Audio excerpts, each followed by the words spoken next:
السلام علیکم ورحمۃ اللہ وبرکاتہ۔ معزز سامعین، شیخ علی متقی رحمۃ اللہ علیہ ایک اللہ کے ولی کا تذکرہ فرمایا کرتے تھے کہ وہ اپنی آمدنی کے 3 حصے کرتے تھے۔ ایک حصہ اپنے اور اپنے بال بچوں پر خرچ کرتے تھے اور دوسرے حصے کا صدقہ کرتے تھے اور تیسرے حصے کو اسی کاروبار میں لگاتے جس میں سے وہ آمدنی آتی تھی۔ ایک مالدار شخص ان کے پاس آیا اور کہنے لگا، حضرت میرے پاس کچھ رقم ہے اور میں اسے صدقہ کرنا چاہتا ہوں، آپ مستحق کی نشاندہی کیجیے۔ بندہ خدا نے بتلایا کہ اگر مال حلال ہے تو وہ اپنا مستحق خود ہی ڈھونڈے گا، لیکن غنی صاحب اصرار کرنے لگے، جناب آپ نشاندہی کریں گے تو بہت اچھا ہوگا۔ چنانچہ حضرت نے بتلایا کہ یہاں سے باہر نکلنے کے بعد جو پہلا شخص آپ کو ملے صدقے کا مال اس کو دے دیں۔ جب سیٹھ صاحب حضرت کے پاس سے باہر نکلے تو سب سے پہلے ایک نابینا معذور شخص سے ان کی ملاقات ہوئی۔ چنانچہ اس نے وہ رقم ان کو دے دی اور دل میں بہت خوش ہوا کہ شکر ہے خدا کا کہ اچھا مستحق مل گیا۔ اگلے دن اسی راستے سے گزر رہے تھے کہ دیکھا وہ نابینا شخص اپنے ساتھیوں سے کہہ رہا تھا کہ بھئی کل ایک صاحب نے پیسے دیے تھے تو رات بڑی اچھی گزری، شراب کا بھی بندوبست ہو گیا اور ایک ناچ گانا کرنے والی کا بھی بندوبست ہو گیا۔ اس طرح رات شراب و شباب کے ساتھ مزے میں گزری۔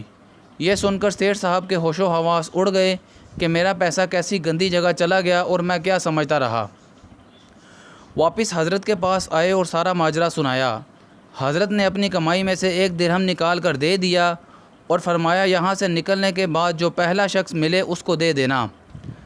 یہ شخص باہر نکلا تو اسے سب سے پہلے ایسے شخص سے ملاقات ہوئی جو بظاہر مالدار اور غنی معلوم ہو رہا تھا۔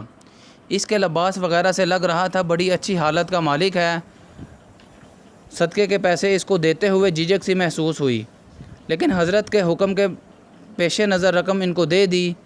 درہم لینے کے بعد گھر جانے کے بجائے وہ صاحب شہر سے باہر کھلی جگہ کی طرف گئے جہاں لوگ کوڑا وغیرہ ڈالتے ہیں۔ یہ غنی صاحب بھی ان کے پیچھے ہوئے۔ جب وہاں گئے تو دیکھا کہ ایک مردار کبوتر وہ صاحب تھیلی سے نکال کر پھینک رہے ہیں۔ پوچھنے پر انہوں نے بتلایا میرے گھر میں کئی دن سے فاقہ ہے، آج مجبور ہو کر بچوں کے لیے یہ مردار کبوتر میں نے اٹھایا تھا کہ اللہ رب العزت نے رحم فرمایا، آپ نے 1 درہم دے دیا۔ جب حلال کا بندوبست ہو گیا تو میں نے سوچا پہلے میں اس حرام کو تو پھینک دوں، پھر حلال غذا کا بندوبست کر کے گھر جاؤں گا۔ تب سیٹھ صاحب کو اللہ کے ولی کی بات سمجھ آئی کہ حلال مال اپنا مستحق خود ڈھونڈتا ہے اور اس کے پاس پہنچ جاتا ہے۔ معزز سامعین، مال حلال کی اپنی برکات ہوتی ہیں، خود استعمال کریں تو باعث نور و رحمت اور نیکیوں کے لیے باعث ترغیب ہوتا ہے، اور اگر صدقہ کریں تو اس درجہ کی قبولیت ہے کہ اللہ کے رسول صلی اللہ علیہ وآلہ وسلم کا فرمان ہے کہ اللہ دائیں ہاتھ سے وصول فرماتے ہیں۔